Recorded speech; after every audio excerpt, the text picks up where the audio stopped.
Quand on parle d'être conscient, une des choses qui est le fun quand on regarde les athlètes entre autres de haut niveau, c'est que quand ils vivent comme une défaite ou quand ils vivent une difficulté, ils restent pas longtemps avec les pensées à alimenter les parties difficiles, comme si c'était une défaite ou dans un sens d'en devenir dépressif.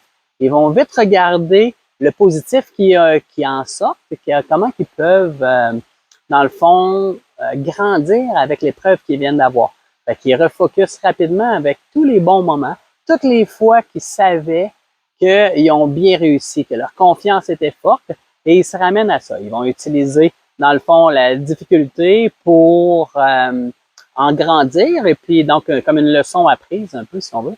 Et puis, ils vont bâtir à partir de ça. Alors, nous, dans le fond, dans notre vie, fait qu'on rencontre des difficultés et puis que, dans le fond, c'est un petit peu moins facile dans nos journées, c'est moins facile dans ce qu'on vit comme épreuve avec certaines émotions.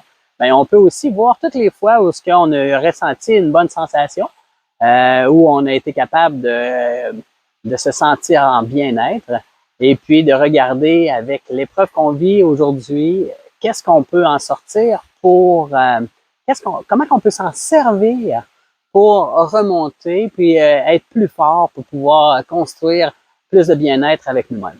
Alors, moi, c'est une façon que les athlètes m'inspirent, c'est une façon que j'aime inspirer les gens avec moi, dans le fond, de tirer une leçon, puis de faire de notre mieux, parce que de toute manière, dans la vie, on fait toujours de notre mieux. C'est très, très rare que quelqu'un fait intentionnellement pas de son mieux. Alors, avec ça, quand on est conscient, bon, moi, on peut arrêter d'alimenter les émotions lourdes, les sentiments qui sont plus difficiles ou les états plus dépressifs, là, nos pensées qui peuvent se rapprocher de ça. Alors, aujourd'hui, vous voyez, je suis dans un super beau lieu, je suis venu m'amuser, me divertir. Puis, j'espère que pour vous, des fois, vous utilisez la nature pour vous changer les idées puis faire du mieux que vous pouvez avec vous.